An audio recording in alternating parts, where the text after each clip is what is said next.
Hey guys, welcome back to the channel. In this one we are checking out the Key 100, which is sitting in rank 2 of the Japanese tech tree at a battle rating of 4.0, and this just so happens to be an extremely folded plane, but out of all of the Key 61s,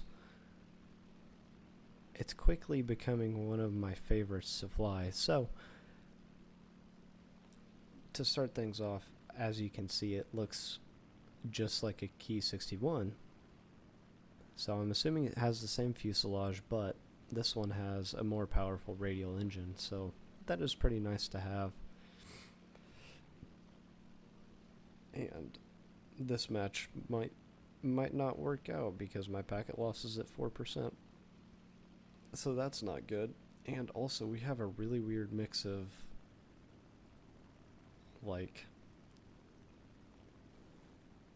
oh, that was a nice little bit of packet loss. But we have like a 4.7 and there is a 5.0, and that 335 is like 4.7 or 4.3, and we're only at 4.0, so this might be a little bit of an interesting match here. There's the classic B25 bot. So I think it was today when Gaijin fixed real shatter a little bit, so instead of just having like one or two pieces of shrapnel from your high explosive shell, you now have like 10 to 20, I think it is. So that has made the Japanese planes playable again, and I'm sure that it has also helped the French planes, especially the ones that have the Hispano with the drum-fed, well, that has the drum magazine on it that only has 60 rounds. So I haven't tried any of the French aircraft out since the real shatter fix, but I'm sure that they're much better. As you can tell, with the Key 61, you have a pretty big wing for the size of the plane, and you kind of just hover in the air. It's pretty good at stall speeds, and the flaps aren't that strong, but it is pretty easy to pull a reversal on an American plane especially, and just sit behind them on their 6. And now that real shatter is fixed, you don't have to blow through all of your cannon ammo to take down one P-51, which is pretty nice. So we got a few American fighters up there, a Swede, and I forgot to mention that we are also joined by Navid and Mechanicum. So I'm going to dive down towards Mechanicum and try, and I think we're going to end up taking out this P-47, but that P-63 might turn into a little bit of a problem right there.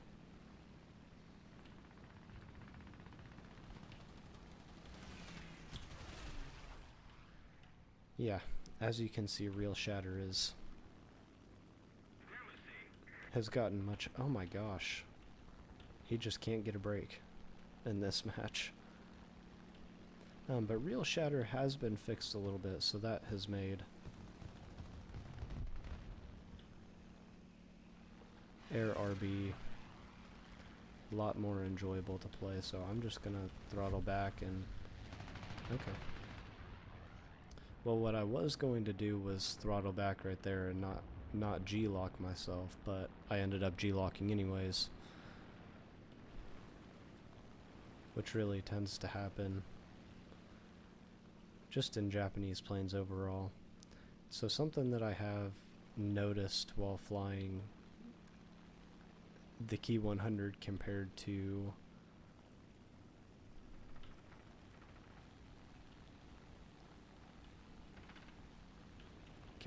a normal Key 61 with an inline engine is that the oil overheats a lot a lot faster. This guy's in a stall.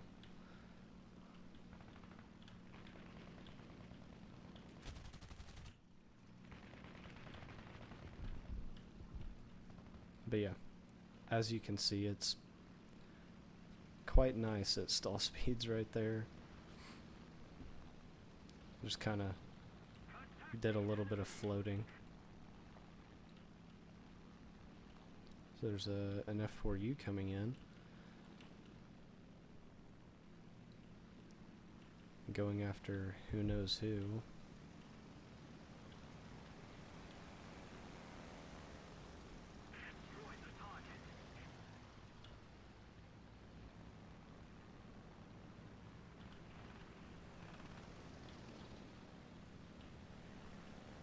Just a slight bit of concentration right there. But the flaps are pretty fragile. I have no idea what's going on with that Yak 9. Nope. Oh my gosh, the packet loss made that quite interesting. Yeah, but you kind of just hover around it all match. You're still not the fastest in the game. But I feel like the top speed of the Key 61 really isn't that bad. Well, in level flight, I think the I can't remember exactly what the rip speed is, but it's probably around 630-ish kilometers an hour. And I guess Mechanicum died, so when you see this video, I'm sorry that I couldn't save you, buddy. But we're going to move in towards this Yak 9, and hopefully Naveed will kind of bait himself a little bit.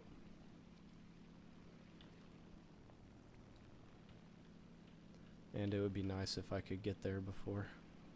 Okay.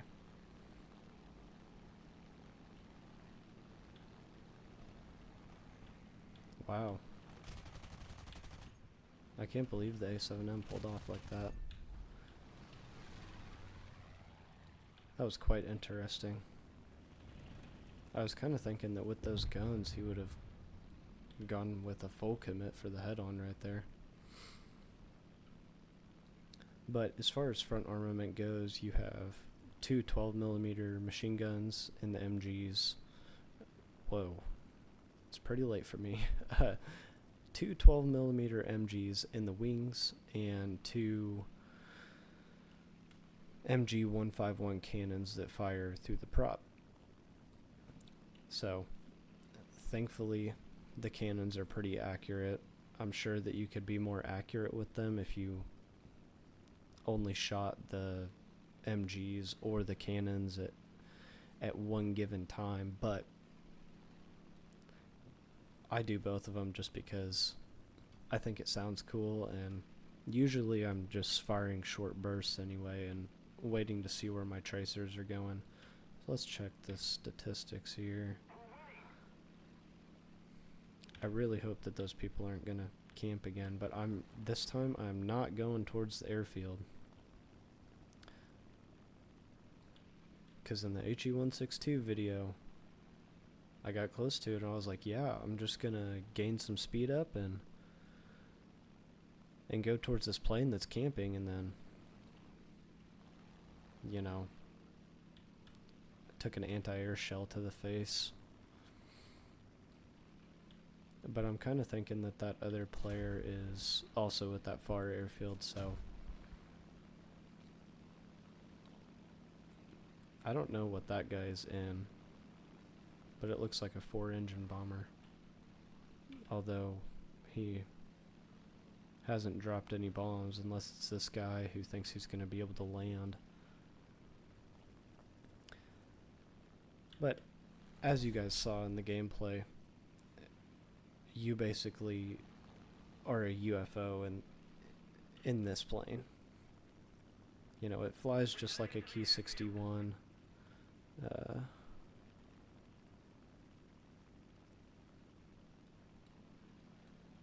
Mechanicum, I don't know if I stole your kill there. or not. I kind of blinked out for a second. But it is nice to have the extra power. And as you saw in a stall, it is crazy maneuverable. So I just kind of like leveled out, and it was a peaceful little stall right there. I don't know if that guy's repairing. But, you know, my general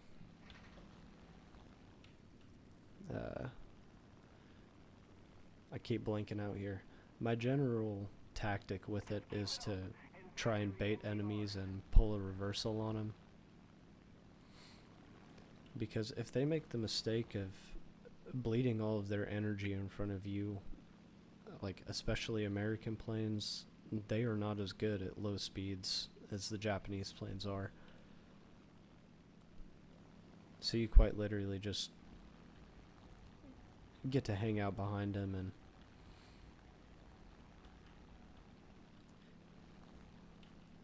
fire as many shots as you want. And I really can't tell what that is, but it would be nice if my pilot would spot him.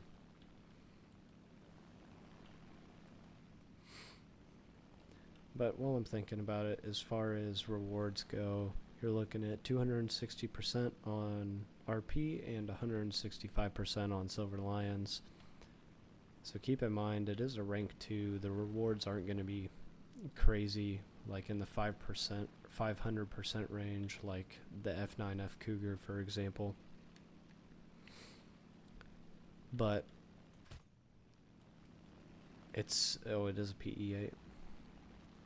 It's so easy to be successful in this plane, especially against fighters, that you're going to be getting enough kills per match to make up for that. And we'll see how the real shatter does here. Pretty good. Thank you, Gaijin, for fixing that. That was very appreciated. And we are almost at an ace, guys.